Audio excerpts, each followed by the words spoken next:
The first snowflake landed on her hand before she even noticed him. A tiny crystal, fragile and fleeting, like the moment their eyes met for the very first time. She froze, not because of the cold, but because something in his gaze softened the entire winter around her. Lena never believed in love at first sight. She believed in logic, in timetables, in grocery lists taped to the fridge. She believed in warm scarves, quiet evenings with tea, and never in the kind of electricity that hits without warning. But that was before Ethan stepped into her life, hands in his pockets, worry in his smile, and winter caught in his eyelashes. "Sorry," he said, stopping just inches from her. "You dropped this." Her leather journal, the one she'd been writing in as she watched the first snowfall, was in his hands. She blinked, stunned. "I didn't even notice." "I did," he replied softly. "It fell when you stood up. You looked distracted." Distracted. She had been. By memories. By silence. By the kind of loneliness that felt heavier in winter. But right now, standing in front of Ethan, for the first time in months, silence didn't feel empty. She reached out, fingers brushing his as she took the journal. "Thank you." "You're welcome," he said, eyes lingering just a little too long. Not uncomfortable. Not intrusive. Just noticing her. A swirl of snowflakes danced between them, shimmering like tiny stars. And suddenly, all the noise of the world went quiet. Just the soft hush of winter, and two hearts remembering what it meant to feel something real. "Do you want to walk?" he asked, clearing his throat. "I was heading to the coffee shop up the street. They have terrible coffee." He laughed at himself. "But somehow it tastes better when the snow's falling." She laughed too, a sound she hadn't heard from herself in months. "I'd like that." And just like that, they began walking side by side, boots crunching softly through fresh snow. Teacup with handle, the coffee shop. The shop smelled like cinnamon and burnt espresso. Warm light glowed from fairy bulbs strung along frosted windows. It felt small, cozy, safe, like stepping into a memory. She wrapped her hands around a steaming mug. Ethan watched her, not intensely, but gently, like he wanted to understand her. "You looked sad," he said carefully. "Earlier. On the bench." She hesitated. The truth wanted to surface, but her heart tried to hold it back. "I felt stuck," she admitted quietly. Trying to move forward, but not really moving at all. He nodded. "I know that feeling." She didn't ask what weighed him down. She could see it in his eyes without a single word. Loss recognizes loss. "Snow used to be my reset button," he said. "What changed?" She asked. "My mom," he whispered. "She loved the first snowfall. Said it was the universe repainting our world. A clean slate." He swallowed hard. "After she passed, I stopped looking for it." Her heart tightened. She understood that kind of grief. The kind that leaves fingerprints on every season. "But today," he continued, eyes warming, "I saw you staring at the snow like it meant something. And I thought, maybe it still could." Her breath caught. "Do you ever feel like life gives you signs?" he asked. "Only when I'm brave enough to notice them," she said. He looked at her like she was the sign.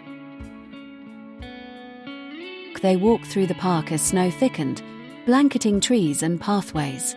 They talked, really talked, about everything and nothing. About her love for stories, and his love for photography. About songs that made them cry. About dreams they didn't tell anyone else. About darkness, and how each of them had been living in it too long.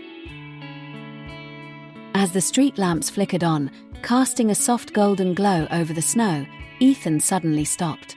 "Lena," he breathed, I don't want this moment to end. She stepped closer. It doesn't have to. He reached out, brushing a single snowflake from her cheek. I'm not asking for forever, he said. Just more of today. Then take it, she whispered. And he did, pulling her close as the world blurred into soft white silence. His lips met hers gently, warmly, like a promise whispered between snowflakes. Crescent moon, the days that followed days turned into weeks. Weeks softened into something deeper.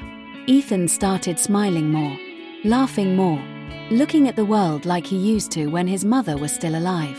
Lena began breathing easier. Her grief didn't vanish, but it no longer held her still. She moved forward, step by step, because someone was walking beside her. They cooked dinner together, made messy pancakes on lazy Sunday mornings, watched snowfall through fogged-up windows, hands intertwined, shared stories beneath soft blankets, with the world paused outside. She read him lines from her journal. He showed her photographs he'd never shown anyone else. And every moment felt like healing, not rushed, not forced, just real. Winter returned. They stood outside during the season's first snowfall, hand in hand, heads tilted back. It's beautiful, he whispered. It is, she said softly. And this time, it feels like a beginning. He turned toward her, eyes shining. You helped me see the world the way she wanted me to. You helped me remember the world the way he loved it, she replied. Snowflakes drifted around them, glowing under streetlights. So quiet, so peaceful, so full of promise. I love you, Ethan said finally, voice trembling just enough to make it real. She pressed her forehead to his. I love you too.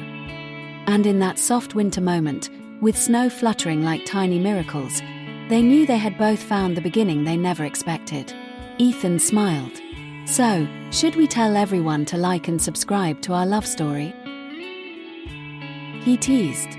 She laughed, brushing her nose against his. Maybe, but let's say it our way. She looked up at the snow, then at him. To whoever's listening, thank you for being with us tonight, she said warmly. If our story touched your heart, stay with us. There are many more moments to share. Ethan squeezed her hand. And we're just getting started.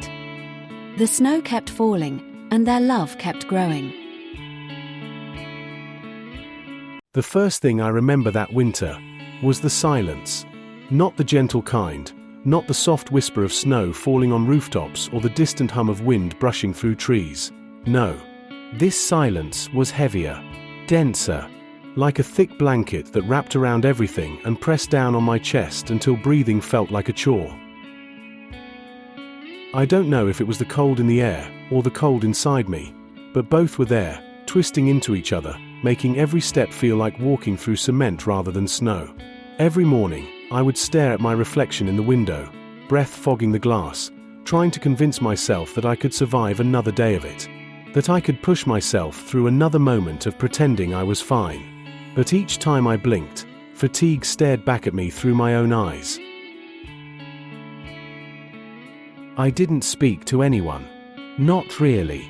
I gave answers when I had to, nods when nods were required, brief greetings to keep from being rude, but actual conversation? Actual connection? The desire for it had slipped away long before winter arrived. I had convinced myself that nothing was going to change, that this winter would be just like every winter before it. Cold, isolating, a reminder of everything I had lost, everything I had failed to hold on to. I thought the season's cruelty was inevitable, predictable, a cycle, and I was trapped in it. But life has its own timing. It breaks you at your weakest and heals you at the strangest moments, without warning, without permission. And that morning, walking toward the bus stop with my hood pulled tight and my shoulders hunched against the wind, I realized something was different. Something subtle, something I almost missed. It wasn't the weather, the wind was still sharp, the snow still biting, the clouds still heavy. But something in the air had shifted. Something warm, somewhere. And then, I saw you. I didn't know your name. I didn't know your story. I didn't know why the sight of you made my breath itch in my chest, or why the cold seemed to pause for a second when you turned your head. All I knew was that you were standing there, a cup of coffee between your gloved hands, your scarf wrapped high around your chin, and your eyes. Your eyes were glowing gently against the muted grey morning. It wasn't dramatic. It wasn't like the movies. But when your gaze lifted and met mine, just for a second, everything inside me shifted. Not melted completely, but cracked. Just enough for warmth to seep through. Cold morning, huh? Your voice wasn't loud, wasn't forced, just soft enough to cut through the silence around us. I swallowed, wishing my voice wouldn't tremble when I answered. Yeah, cold. Understatement of a lifetime. You gave a small laugh, warm, fragile, like it belonged in a place where winter didn't exist. That laugh did something to me. It reached places I had forgotten how to feel. And I didn't know why. The bus arrived with a loud hiss and everyone moved forward. I found my seat near the back, as always, head down, hands shoved deep into my pockets. But the reflection in the window caught movement. Your movement, snowflakes dancing around your hair as you found a seat too. Not next to me, but close enough for me to see your breath rising and fading, the way your eyes softened when they glanced out the window. I didn't stare long, just long enough to know that I wanted, for the first time in months, to speak again, to connect again, to feel again. I didn't know then, but that quiet snowy morning was the beginning. The spark. The shift. The moment everything started to unravel and rebuild. The days that followed were a blur of routine. The same bus stop, the same heavy winter sky, the same biting cold, but you were there. Every morning. Always with a cup of coffee in your hands, always bundled in your scarf, always letting your eyes lift just enough to meet mine. And each time, you smiled. Not a huge grin, not a dramatic gesture, but a soft, gentle curve of your lips that felt like fire in the frozen air. I found myself waiting for that smile, needing it, relying on it. And I hated that I did. I hated the vulnerability of wanting someone's presence, someone's warmth, someone's voice. But I couldn't stop myself. Because that smile, that quiet, unassuming smile, was the only thing that felt real in a season full of numbness. One morning, you brought 2 coffees. You didn't know how I liked it, but you guessed. 1 sugar, no cream, you said, offering it to me. I blinked. How did you? You shrugged casually. I pay attention. Your tone was easy, natural, as though paying attention was something you did without effort. Those words, they shook something loose inside me. Being seen, really seen, felt foreign, unfamiliar, intimidating. But it felt good too. Too good. We walked slowly toward the bench at the edge of the square. It was frosted in a layer of white, every part of it coated with a cold that made air sting. But you brushed it off with your gloves, laughing lightly as flakes clung to the fabric. You Saturday. Then you looked up at me, an unspoken invitation, and I sat beside you. The silence between us wasn't awkward, not heavy. It was warm, comfortable, soothing in ways I couldn't explain. Snowflakes drifted in soft spirals around us, landing on your hair, melting instantly against your warmth. You looked out at the street, your voice a whisper. Winter makes everything feel louder, doesn't it? I didn't answer immediately. Not because I didn't know what to say, but because your words were too close to truth. Too close to what I'd been feeling. Too close to the demons I carried quietly. Yes, I finally said. It makes the silence louder too. Your head tilted gently, and in your eyes, I saw understanding. Not pity, not confusion, just quiet understanding. And it felt safe. You didn't ask questions. You didn't push. You didn't pry. You simply sat there beside me, letting silence exist without suffocating. Letting the cold swirl around us while warmth grew quietly between us. The weeks turned into a pattern, a rhythm, a quiet ritual that slowly became the highlight of my day. I would walk toward the stop earlier, knowing you'd be there. You'd walk slower, matching my pace. Sometimes you talked, sometimes I listened, sometimes we just walked in silence and it still felt like speaking. But inside, I carried battles you didn't know about. Shadows from past winters. Memories that clung to my chest like ice. Nights I couldn't sleep. Days I barely held myself together. I told myself not to let you in. Not to rely. Not to hope. But hope has a strange way of sneaking in through the smallest cracks. And the day you asked, "Why do you look sad even when you smile?" My heart didn't know how to hide anymore. Your voice was gentle, your expression soft, not demanding explanations, just offering space. Space I hadn't had in a long time. Space I didn't know I needed. I hesitated. Breath caught. Words tangled in my throat. But your eyes, your patient, warm eyes, gave me permission to let go. So I did. Not everything, but enough. Enough for you to understand that winter wasn't just outside. It lived inside me. It froze my heart, my thoughts, my hope, and I didn't know how to melt it alone. You didn't pull away. Not even for a second. You just whispered, "I'm not going anywhere." And that whisper became my lifeline. Then, the storm came. Not just any storm, a winter storm that battered the city with snow and wind so fierce it felt like the world was trying to disappear. The sky turned dark, lamps flickered, trees bent beneath the weight of ice. People ran for shelter, but you and I were caught in the middle of it. Your coat billowed, your scarf whipped around your face, your hair tangled in the wind. You grabbed my arm instinctively, your fingers tightening around my jacket, pulling me closer. We found shelter under the awning of a closed shop, breathing hard, laughing breathlessly through the chaos. Snow crashed against the pavement, wind howled like a living thing, but you were warm. We stood close, too close, your breath merging with mine, your eyes locked on mine. Time slowed. Sound faded. Everything became small except the space between us. Do you ever feel like winter makes everything louder? You asked softly. Your voice trembled, not from fear of the storm, but from something deeper.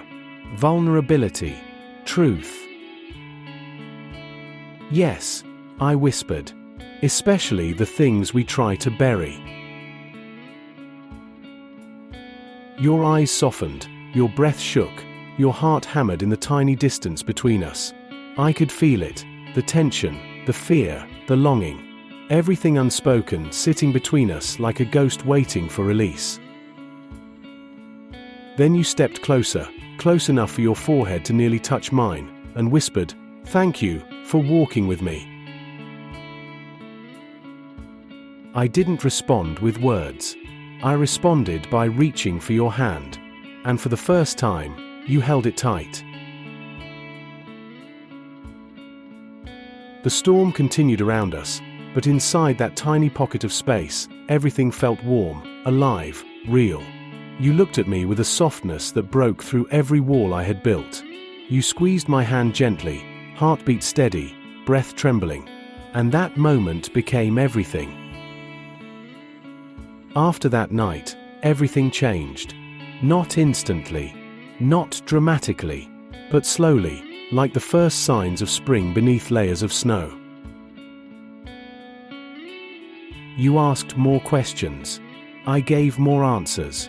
We shared more moments, longer walks, deeper conversations, quiet laughter. You became more than a presence, more than a routine. You became the warmth I didn't know I could have. And I saw your cracks too. Your fears, your doubts, your quiet loneliness. Because warmth doesn't mean someone hasn't been cold before. You had.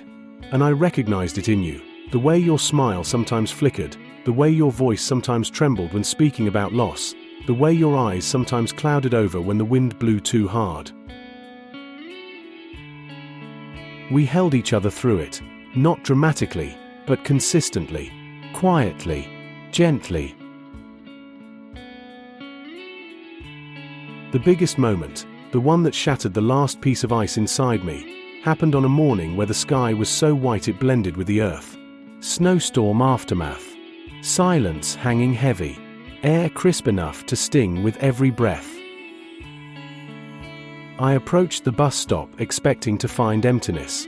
No one would be crazy enough to stand outside in weather like that. But you were there, shivering. Your face red, your scarf dusted with frost, your lashes coated in tiny snowflakes, but you stayed. You came, I said, stunned. Your lips trembled as you smiled. I wasn't going to leave you alone. Simple words. With weight. With meaning. With heart. I swallowed hard, emotion tightening my chest. And you stepped closer. Closer than ever before. Can I tell you something? You whispered. Your breath fogged the air between us. Your voice barely audible above the wind. Of course, I said, though my heart was pounding. You looked at me, really looked, like you were peeling back every layer, every fear, every doubt. Then you said the words that sealed everything. I don't like winter. I like you. And in that moment, in that fragile, beautiful, snowy moment, the world melted around me. I don't know how long we stood there, hands brushing, hearts racing, snow swirling like magic around us. But I'll never forget the way you looked at me. Like I wasn't invisible. Like I wasn't broken. Like I wasn't lost. Like I mattered. Your lips quivered as snowflakes melted on them. Your fingers trembled as they reached for mine. Your eyes softened as warmth spilled from them. And everything inside me, everything cold, everything frozen, melted quietly. I whispered, I like you too, without hesitation, without fear, without regret. You exhaled, a shaky breath of relief, and rested your forehead against mine. Snow fell around us silently. Time froze. The world dimmed. And for the first time in a long time, I felt home. That winter became ours. Not the season, the memory, the warmth, the quiet love that grew between us. Every morning held meaning. Every walk carried comfort. Every shared breath was an unspoken promise. We built something gentle, something strong, something real, in a season when nothing should have grown. And even now, when I look back, I realize that I didn't just survive that winter. I found warmth I never knew existed.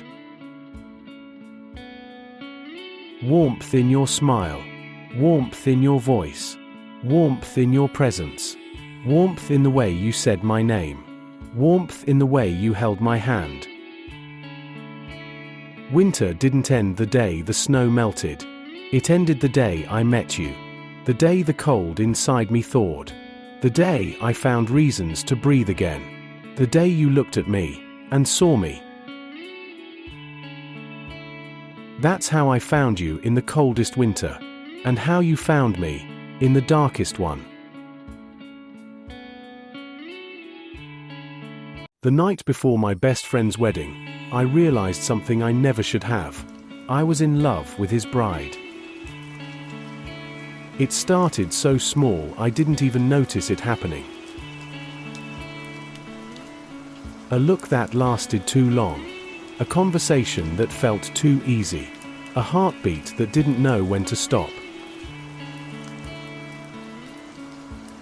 Ethan was my best friend since college. He was confident, magnetic, the kind of guy who filled every room with noise and laughter. And Claire, she was quiet magic, the kind of person who could make silence feel like music. They met on a spring morning 3 years ago, and from the moment he introduced her, I remember thinking, of course, she fit him perfectly. Or maybe I just wanted to believe that. I told myself the flutter in my chest was admiration. That the way I noticed her hair catching the light was just appreciation for good photography. I'm a photographer, I see details. That's all it was. At least, that's what I told myself. The week before the wedding was chaos. Ethan had asked me to be his best man, and I said yes before my mind could even catch up. We were setting up decorations, managing guests, rehearsing speeches. Everything was spinning around me, but Claire, she moved through it like calm water. One evening, while everyone else ran errands, it started to rain. The rehearsal dinner had ended early. She and I were the last two in the hall. Thunder whispered against the windows. Claire was standing by the window, staring at the streetlights through the rain. She looked peaceful. You know, I said, walking over, if I didn't know any better, I'd think you were actually enjoying the storm. She smiled, soft, almost embarrassed. I like the way it sounds, she said. It feels honest. Rain doesn't pretend to be something it's not. I laughed quietly. You talk like someone who's lived 1,000 lives. Maybe I just pay attention, she replied. And I felt it. That invisible thread tightening.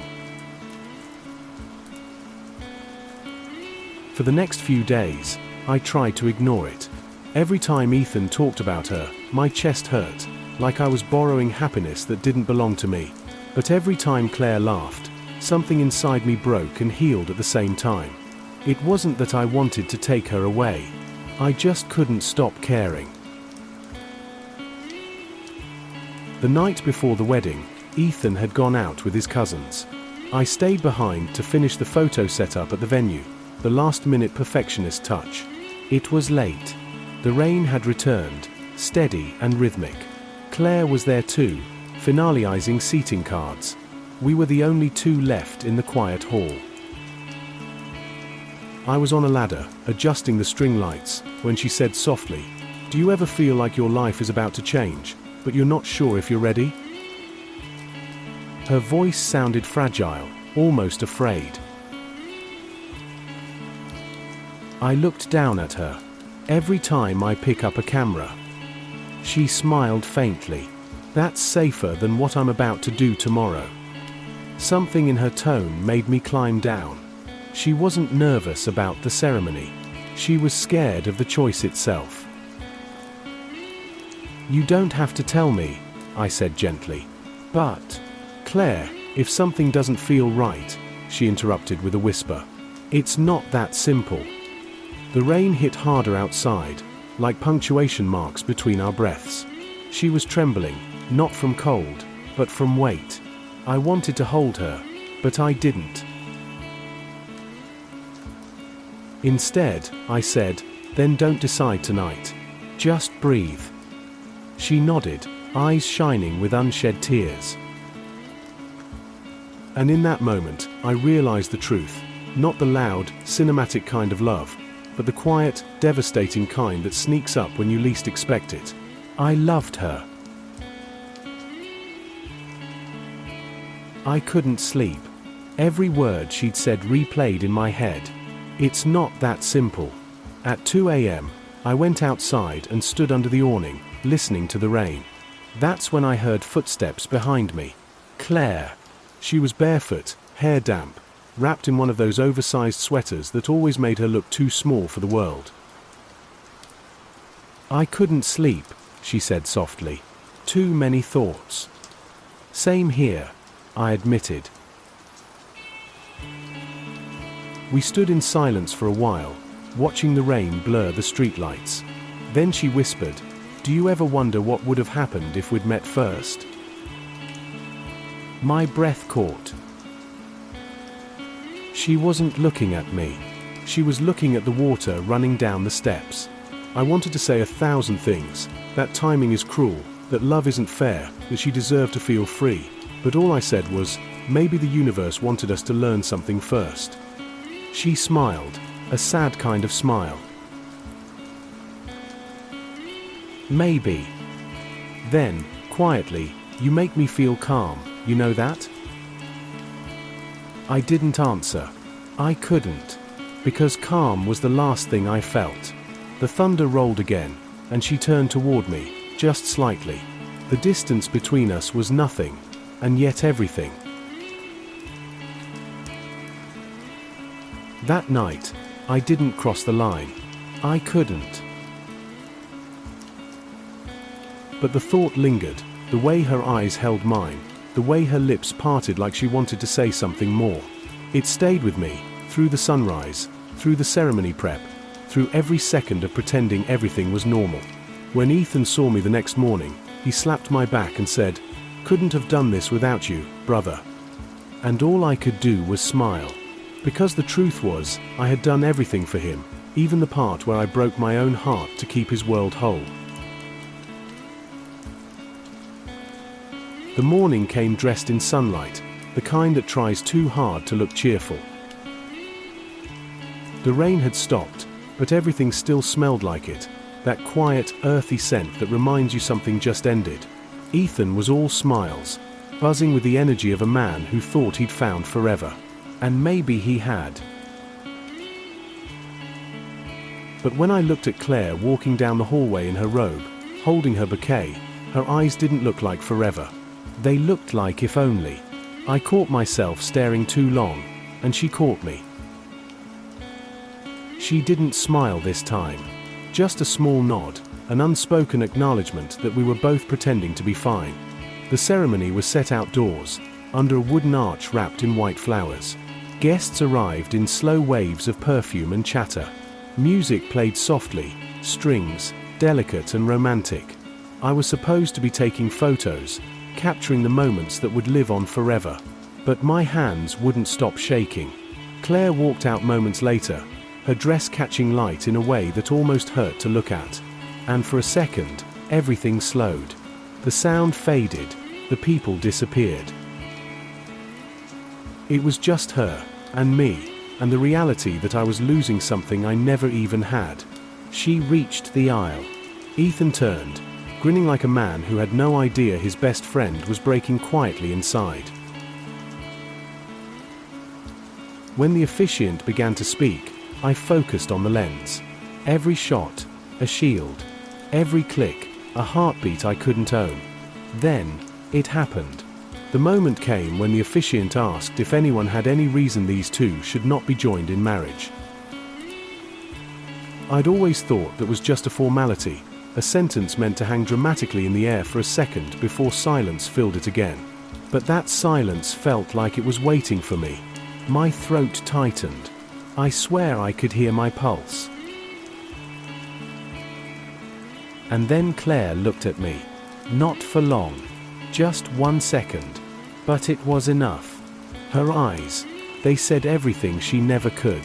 Fear, longing, regret, and something that felt too much like love. I dropped the camera. The sound echoed through the aisle. Ethan turned. The guests gasped.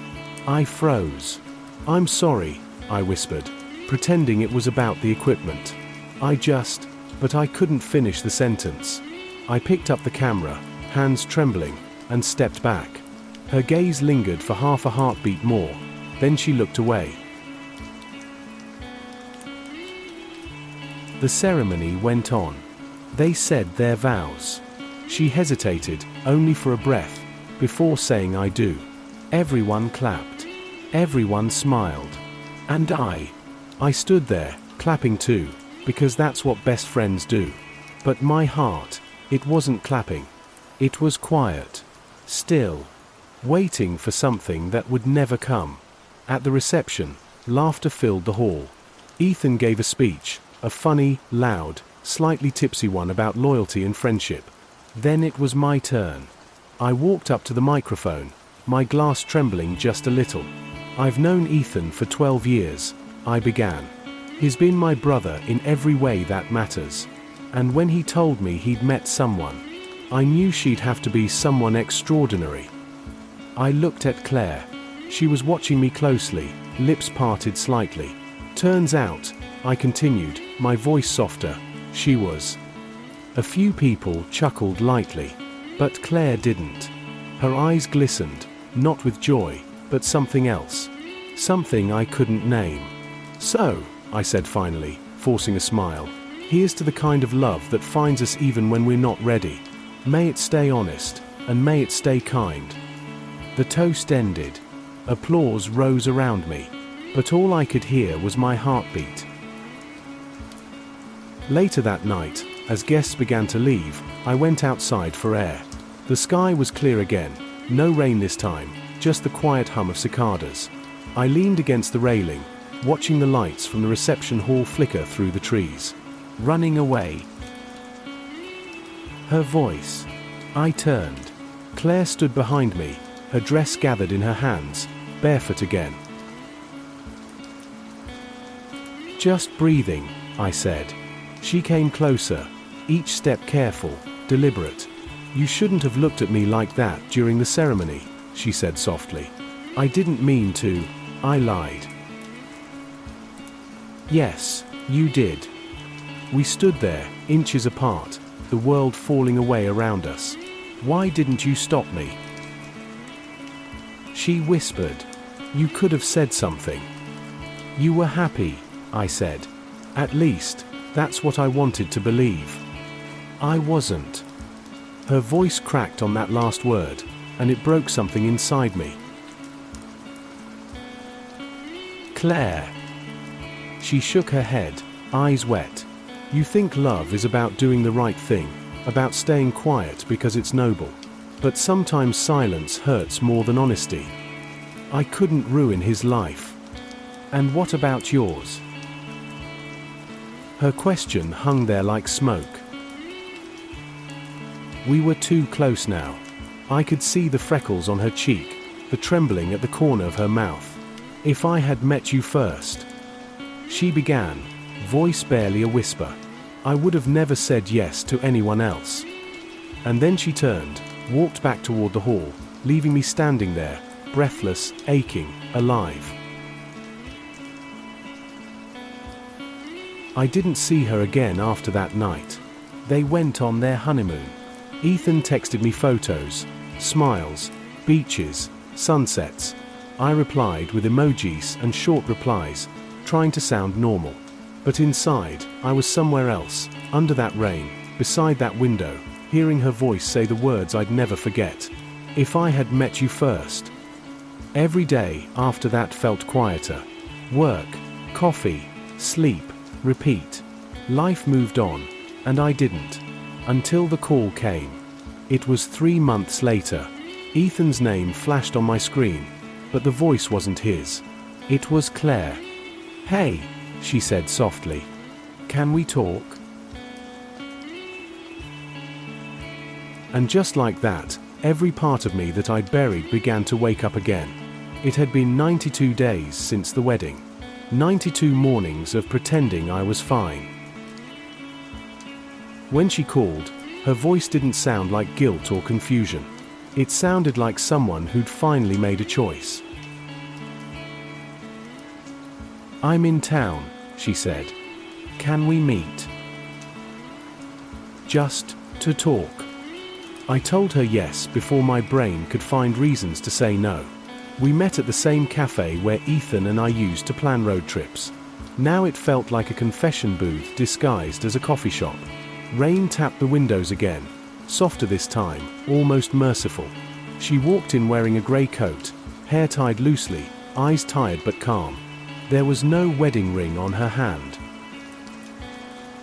"Ethan?" I asked carefully. She took a deep breath. "We ended things 3 weeks ago." I didn't say anything. I just let the silence hold her words. Sometimes quiet is the only thing strong enough to carry truth. "It wasn't about you," she continued. "It was about everything. I kept trying to make it right because everyone said it was supposed to be, but it never felt like home." I swallowed hard. "And now?" She looked at me, really looked at me. "Now it does." The world tilted a little. I laughed, nervous. "Claire, I don't even know what to say." "Then don't," she whispered. "Just be here." We sat there for hours, talking, remembering, unraveling months of silence. Every word was both a wound and a bandage. At one point she reached across the table, fingertips brushing mine. It wasn't a grand gesture, just connection, steady and quiet. "You know what's strange?" she said. "The whole time I was planning that wedding, every song, every color, every detail, I kept wondering what you would think of it." I smiled sadly. "I thought about you in every photo I took." Her eyes softened. "So we were both haunted. Maybe we were both waiting." When the cafe closed, neither of us wanted to leave. Outside, the rain had turned into a mist that made the streetlights glow. We walked side by side without speaking, hands brushing occasionally like shy confessions. At the park gate, she stopped. "This is where you tell me you're scared," she said. "I am," I admitted. "But I'm more scared of never trying." She smiled, the real kind this time, the one I'd never seen on her wedding day. "I don't want grand promises," she said. "Just honesty. And time. That's all I've got," I said. "But it's yours." Then she leaned in, not rushed, not desperate, just certain. When her forehead touched mine, it felt like the world exhaled. Days turned into weeks. We didn't announce anything, didn't post, didn't explain. We just existed. Dinners that turned into laughter. Walks that turned into plans. Rainstorms that didn't hurt anymore. One evening she found an old photo of Ethan and me at a bar, arms around each other, smiling at the camera. She traced her finger over it and said, "You think he'll forgive us?" I said quietly, "Maybe not now, but someday." Because love built on truth doesn't erase the past, it learns how to carry it gently. A year later, I was back behind a camera, but this time, Claire was in front of it. She laughed every time I told her to stand still. The rain started again, light and rhythmic, as if the world wanted an encore.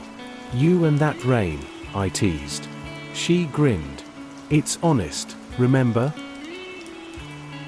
And just like that, we were full circle. When the day faded, we went home. The city lights shimmered through the window, and the sound of rain folded softly around us. She leaned her head on my shoulder. "Do you ever regret anything?" she asked. I thought for a long time. "Only the time we spent pretending not to love each other." She smiled, eyes half closed. "Then let's never pretend again." I kissed the top of her hair, a promise, not a possession. Outside, thunder rumbled far away, but it wasn't threatening anymore. It was just the sky, telling us it was alive. Before we fade out, if you've ever loved someone at the wrong time, You know how quiet heartbreak sounds, and how loud peace can be when it finally arrives. Because sometimes love doesn't show up when it's convenient. It shows up when it's true. And when it does, hold it close. You never know how long it took the universe to find the courage to bring it to you.